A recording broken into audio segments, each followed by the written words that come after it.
Have you seen this one floating around online?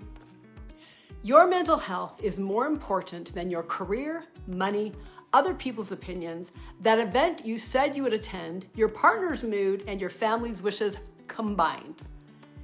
If taking care of yourself means letting someone else down, then let someone down. That, my friends, will absolutely wreck your life if you take it seriously. I found this posted unironically from a business motivation Instagram. No attribution and no common sense. This is where self-care has taken us. I'm not redefining self-care, I am chucking it.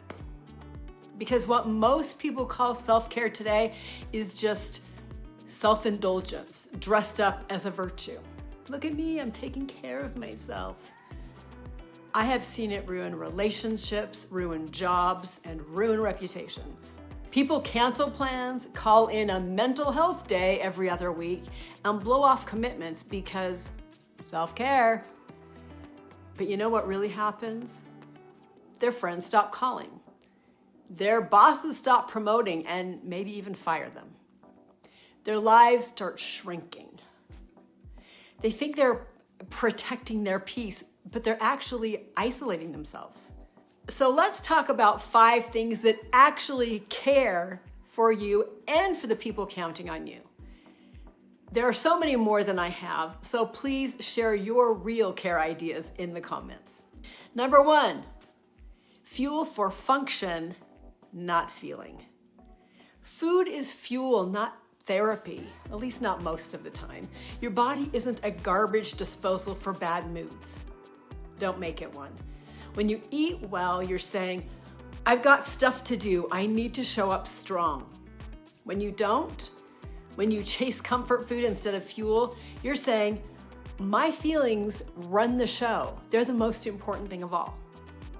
So ask yourself, does this thing give you stamina and clarity, or just momentary pleasure? Sugar high and a crash. High ROI, return on investment. Self-care doesn't numb you or distract you, it powers you. That's the point. Number 2 is stewardship over self-soothing. Now, where I come from, self-soothing was the thing you taught your toddlers so that when they woke up in the middle of the night, they could kind of get themselves back to sleep without screaming. We're adults, right? Taking care of yourself is a stewardship, but it's not spa day theology. Cleanliness, grooming, fitness, discipline, health. These aren't vanity, they're just readiness. Ready for anything. When I am well kept, I'm signaling I'm ready to serve, lead, contribute, do good things. Long bubble baths and massages might feel lovely, and they're okay occasionally, but they don't make you more capable. They really don't. They just make you want another one, especially massages. Number 3 is commitment as care. Keeping your promises is true care for yourself. Because every time you follow through, you build trust with others and yourself. When people break commitments for mental health, they think they're being strong, but they're not. They're becoming unreliable. They're losing capacity. They start to see themselves as weak and helpless because that's how they're presenting themselves. And unreliability breeds anxiety, not the healing everyone's talking about. Showing up, even when it's hard, builds resilience and respect. You will sleep better when your conscience is clear. Number 4 is purpose before preference. Your feelings can be data. They can be considered, but they should never be the ultimate decision makers. They are too flaky and flimsy. The question isn't, what do I feel like? It's what matters most right now.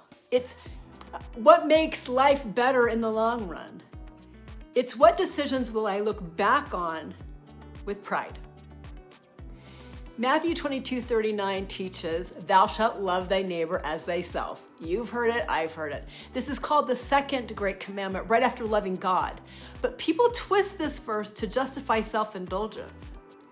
People often say, love thy neighbor as thyself means you have to love yourself first and then you can love others. You have to fill your own cup. You have to put on your own oxygen mask, all the analogies. But the scripture doesn't say that. It assumes you already do love yourself because you do. And before you come at me, if you're in the 0.0001% of people who actually do not care about themselves, you can disregard this. But statistically, you aren't, and neither am I. So let's face reality, and let's do something with it. You already feed yourself, clothe yourself, protect yourself. The command is to love others with that same instinctive care you already give yourself. That's not self-care, that's other care, that's other esteem, like charity by definition. If you saw my last vlog titled something like, "Don't move, do this instead," you can see I take my own advice.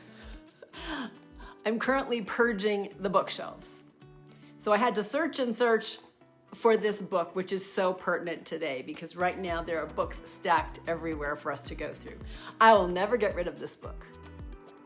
It's called The Myth of Self-Esteem. 12 Keys to Finding Peace by Esther Rasband. This was printed in about 1998, I think. It's a gem. It's beautiful. If you can get one, get it.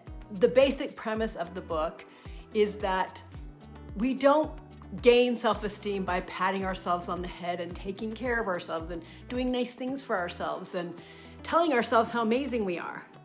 The mantra in the mirror, "You're amazing, you're wonderful." No. The premise is that you can't actually create self-esteem.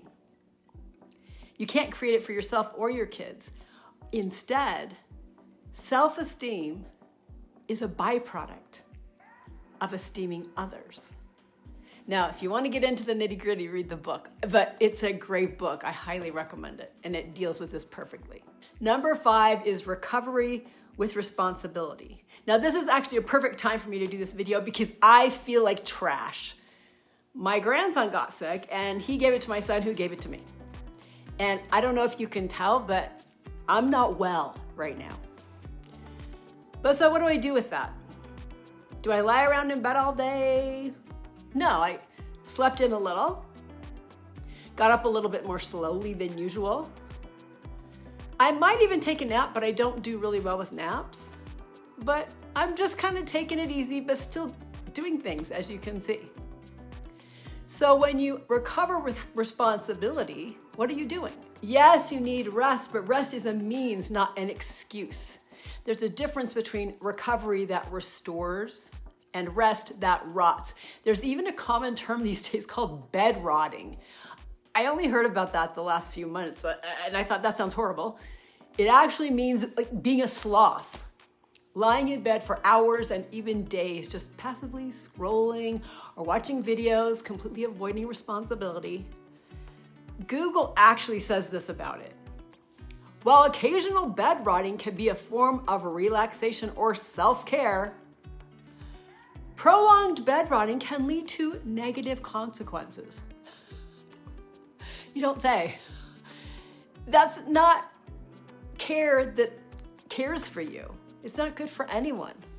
How about going out and taking a walk and getting sunshine in your eyes, as my grandson says? How about reading something that's enriching or interesting? How about saying a prayer? How about getting a good night's sleep, but not oversleeping? Those things refill your tank. But the endless pampering, the over-vacationing, the wallowing, those just make you weaker and more self-absorbed. True recovery will end with this question: am I ready to re-engage? Because if not, you're not resting, you're just escaping. So let's circle back to that meme. If taking care of yourself means letting someone down, then let someone down. No, that's exactly how you become the person everyone stops counting on. Everyone ignores, everyone avoids, everyone stops inviting. And then you're going to get on social media and complain that you feel isolated and don't have any friends. Well, of course you don't. Real care isn't about protecting yourself from life. It's about preparing yourself for it. So don't self-care. Steward yourself, strengthen yourself, then go serve someone, go do something good. That's where the joy actually lives. What's something you used to call self-care that you now realize was just avoidance of life in disguise? Please drop it in the comments and let's compare notes. We're all on a journey. Let's do it together. If you want to join me in rethinking the self-care craze and any other popular but nonsensical thing, hit subscribe and share it with a friend. And now have a truly empowering week.